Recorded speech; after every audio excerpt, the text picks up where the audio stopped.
Okay, so your 6011 beads went well. Now your instructors told you, hey, it's time to move on to 7018. We're gonna go into here. Remember, these guys are hot. This could be up to 200 degrees in Fahrenheit. That'll boil water. Downside of here are some rods. Sometimes there's thick rods and sometimes there's thin rods. The thicker rods we use for welding certifications most of the time and work around the farm. This is a 1/8 inch rod, and you can tell by using the same device that's up here. It doesn't fit into the 332, but it does fit into the 1/8. So we're gonna aim for the smaller ones, the 332s, just like we used last time. The whole rod itself is gonna seem a whole lot fatter though, because these rods, I have a lot more flux on the outside of them. So I'm gonna go ahead and grab a couple of those and head back over to our booth, and we're gonna start welding a pad of beads on the other side of our material. Okay, so let's talk setup. We're gonna adjust this thing again. This time we're gonna carry over to EXX 18 stiff. Our rods are 7018s. They say 18 on the end, 18 on the end. We're gonna go over here. We've gotta bump this up a little bit, right about there, just above 75. These rods require more arc energy to burn. They have a lot more crust or flux on the outside of the rod. We're gonna have to burn that down in order to get it to condition the weld properly. So we gotta make sure that we turn this guy up at the same time. Everything else here, exactly the same. Our whole setup here, exactly the same. But one of the things I'm gonna do that helps me is I'm gonna do this with some soapstone. That helps me see the edge of my arc rod as it's burning. So I can cruise along like this and I can see where I'm depositing that weld, right at the edge of the metal. I can make other lines there as well if I need to. That's really helpful. Okay, so I want to take a second and tell you some things about 7018 arc rods. First of all, they're stronger. They're 10,000 pounds stronger per square inch of weld. But they're a rod that likes to stay right down next to the metal. And so when we were doing 6011 or 6010, you're gonna light it and then you pull it down, push against the metal, and then you lift and wait, and it burns. And you do it again, do it again, do it again. So you get that little ripple effect. On these, we don't do that. So what we're gonna do is we're gonna light it. You can tap it to light it, or you can pull it to light it. They have some more options here. Some people lay it down and just give it a little twist and lift it. You have to figure out what works for you. The most important thing is to make sure the end of the rod is cleaned off so that it will make a good light. One of the ways to do that is to go to your electrode holder, put it by the screw, and give it a little spin like that. It'll clean the end off to make sure that you have metal exposed to get it to light. Almost any time you've been burning a rod and you lift it up, you'll have to do that before you relight. You can also tap it on the concrete to clear it out, or pull it out of your electrode holder and scrape it on your table. Either way, you got to get the end nice and clean. If the end is healed over, you won't be able to relight it. So before you even start, you want to make sure that you do that, otherwise you're going to struggle. Okay, so I'm going to put this first bead down, and what I'm going to do is I'll lock it in the electrode holder just like normal, and we want to put it on a light angle like this. So here's our angle, all right? And this very first bead is going to travel straight across the metal, so I'm going to hold it straight over the top of the metal. Second bead, I'm going to change my angle a little bit like this, but this one doesn't change, and I'm just going to keep going. All right, so let's get that in a live demo. Okay, so my goal after lighting, and if it doesn't want to light, I'm going to scratch across the metal really hard, but my goal after lighting is to just barely lift this rod up to keep it burning. Once this rod gets good and hot, you can actually rest it gently on the metal and just let it travel on its own. You don't even have to pull it. The angle at which this thing sits down as you drop the electrode straight down will help it travel across the metal on its own. You'll see what I'm talking about here in a second. Here we go.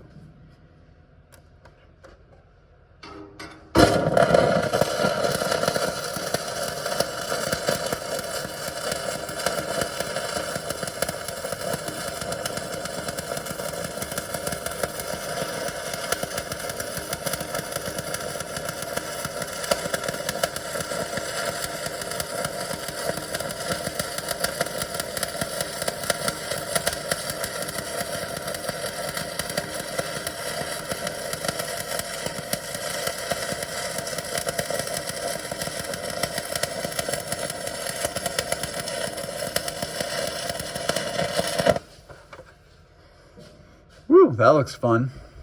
All right, notice I wasn't moving around at all. You can see all the crust on the top of that weld, quite a bit different looking, and it's gonna be really smooth underneath there. It's screaming hot too. So we're gonna take that bead over to the table and chip it off. Same rules apply with making sure you let people know that you have hot metal and that you're using your tongs. So the slag on a 7018 is going to appear really thick. It's quite a bit different than 6011 and it doesn't just brush off. But you got to get it all out of the edge of the weld here. We call this the toe of the weld. If you don't, the next bead will fight it and it will get stuck in the weld. It'll leave little pores in the weld, which isn't good. So these welds really respond well when you're trying to get the slag off. The side striking like this, you don't hit them hard, just bump it as you go along there. But take a file and clean it out. You can also rub it with your hammer, and that is pretty effective. I don't have a second hand on here to do this right now. Then the next bead's gonna lay down, just like the last one, between here and here, but when we light it, we're gonna push it down into that corner, very, very lightly, light it, and it'll burn from one side to the other. You can see this weld looks a little overheated, and it is, because it's on the edge of the metal. There's nowhere else for the heat to go, so it's gonna be a little bit hot. But you'll find that subsequent welds will actually be better because you have a little bit more material there, and we don't need to be changing that machine up and down and up and down and up and down for this project. Okay, let's talk about rod angle again. So rod angle is super important to make sure that your welds are going to be landing where you want them to be, and that the heat goes where it needs to be to make the weld really proficient. And so one of the things that we like to look at is how the rod is fitting the next weld, right? So if I were to put this straight up over the top here, it concentrates all the arc energy down here at the bottom. And a lot of times what you're going to end up doing is you're going to put a weld right next to another weld. We want that weld to burn halfway into this one. So if I'm right over the top of it, you can see I'm lined up with that other weld, and then I'm just going to come back just a little bit. My angle here stays the same. If I want a fatter weld, I can bring this up higher. If I want a skinnier weld, I can bring it down more. And all I'm going to do when I go to weld is I'm going to drop this hand straight down towards the floor. That'll help it progress on its own across there. And here's what I mean. So if you were going to lay a bead across this piece of metal here, which you should never do, this is aluminum, you could light it and hold it here and then slowly walk it across, which is really hard to do. What we do is you light this and you drop it down to the material, and as your hand drops straight down, it will progress itself across the surface. See that? It's moving, and all I'm doing is going up and down, right? So I'm going to light, get it onto the metal, and then as I go downwards, it will progress across the material. That way you can lay remarkably consistent beads with very little movement. So we're going to do that exact same thing here. This is going to be my angle right here. I'm going to set it up, come back just a little, right there. And I'm going to light, and I'm going to just let this burn. And if you watch from a distance from the back, all you're going to see is my hand just doing this, dropping straight down. Super, super easy. All right, here we go. At the end of this rod is a little bit boogered up, so I might have a rough strike, but that's life, man. Let's see how this works. I'm going to try to keep that strike right here where I want it. When I strike, I want you to know that I'm holding my hands like this, and I'm pushing with my left hand that way. I'm not pulling with my right hand. It's a lot more effective way to get a good strike. Here we go.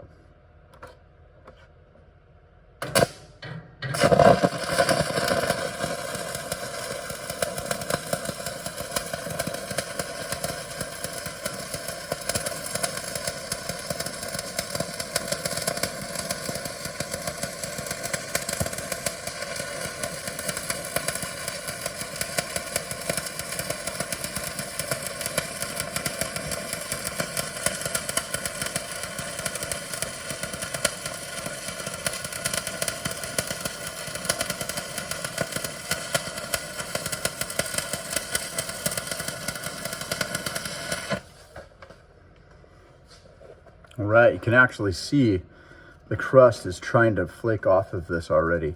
That tends to happen with 7018. If it doesn't want to come off, you might be welding a little bit too hot, but you can see it's trying to come off of there already. So I'm gonna go ahead and cool this, and we'll take a look and see what it looks like. I'll try to keep the slag on there so you can see me chip it. Here's a quick aside. If you look down here, you can actually see how the end of that, there's no metal exposed. If I wanted to relight this and get it to run, I gotta clean it off. Just like I showed you with the screw or tapping it on the concrete. But if you don't expose the metal on the end, it's not gonna relight.